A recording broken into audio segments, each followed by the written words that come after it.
जय सियाराम सत्संगी भाइयों और बहनों, नित्य ज्योतिष और वास्तुशास्त्र की नई जानकारी देने के प्रयास में आज प्रत्येक व्यक्ति के घर में बड़ी ही सहजता से मिल जाने वाली हरी इलायची या एलची,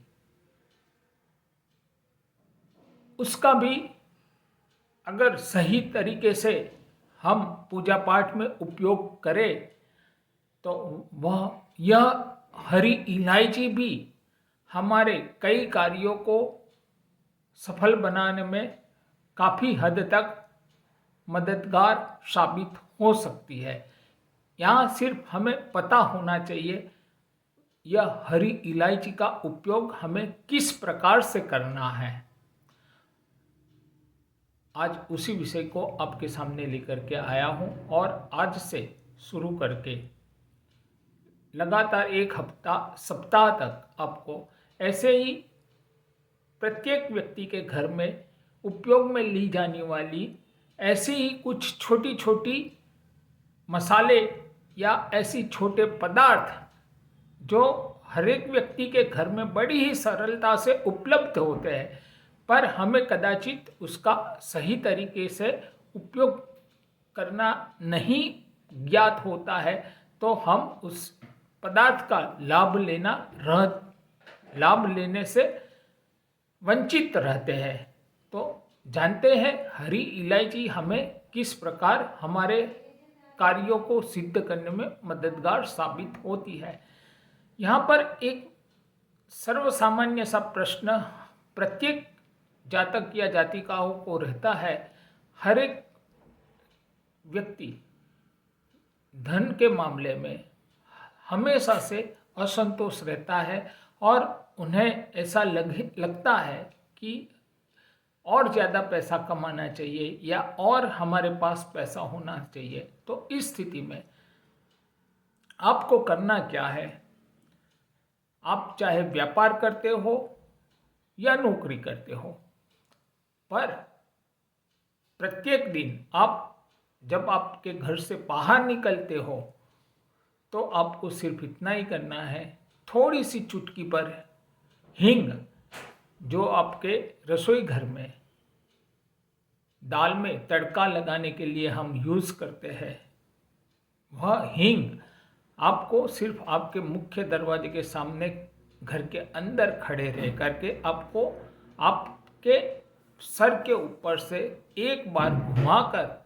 उत्तर दिशा की तरफ डाल देनी है और साथ ही साथ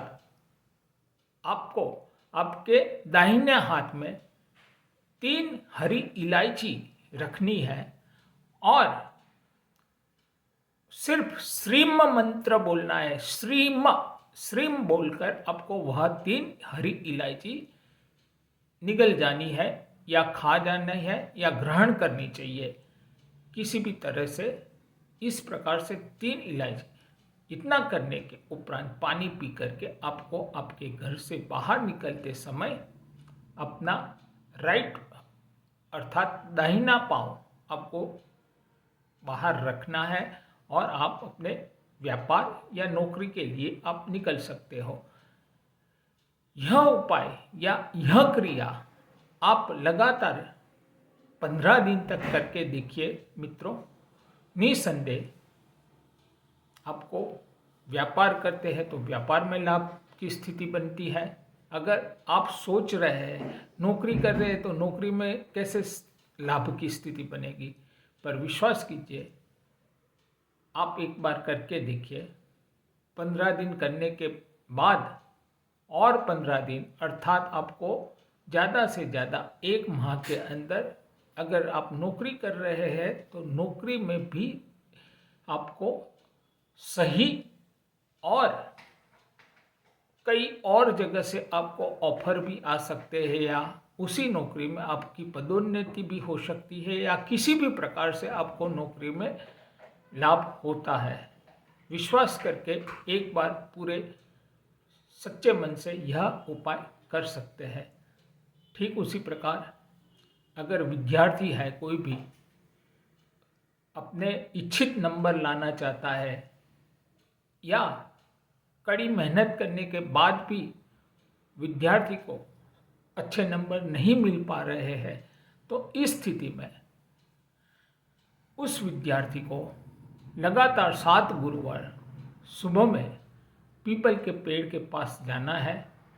5 अलग अलग प्रकार की मिठाई रखनी है और वह 5 मिठाई के साथ सिर्फ दो दाने या 2 नंग हरी बड़ी इलायची रखनी है और भगवान विष्णु से आपकी जो भी मनोकामना है वह विष्णु भगवान को बताना है। और यह उपाय आपको सिर्फ 7 गुरुवार करना है। अगर 7 गुरुवार तक आपने किया और भगवान विष्णु जी से प्रार्थना की तो निसंदेह परीक्षा में आपको सही नंबर मिलते ही मिलते हैं। ठीक उसी प्रकार अगर कोई भी कन्या या लड़की एक सही शादी की उम्र होने के उपरांत कई प्रकार की अगर विघ्न आ रहे हैं और शादी ब्याह का बात आगे नहीं चल पा रही है, तो इस स्थिति में उस लड़की या उस कन्या को प्रत्येक गुरुवार के दिन संध्या समय में ठीक इसी प्रकार से 5 अलग अलग मिठाई लेकर के साथ में सिर्फ 2 नंग इलायची हरी लेकर के जाना है, पीपल के पेड़ के सामने रखना है और हो सके तो एक घी का दीपक जला करके भगवान विष्णु जी की प्रार्थना करें और भगवान विष्णु से प्रार्थना करें कि शादी या विवाह के मामले में उन सहायता करें। लगातार 7 गुरुवार तक यदि कोई कन्या यह करती है, विश्वास कीजिए मित्रों, दिखने में बहुत छोटी चीज़ या छोटा पदार्थ दिखता है इलायची, हम मुखवास के तौर पर हम खा भी लेते हैं, पर यह इलायची का इस प्रकार से अगर आप उपयोग करते हो तो निसंदेह आपको लाभ प्राप्त होता ही है। धन्यवाद। जय श्री राम। अगले दिन ज्योतिष और वास्तु की नई जानकारी लेकर के आपके सामने सन्मुख होने का प्रयास करूंगा।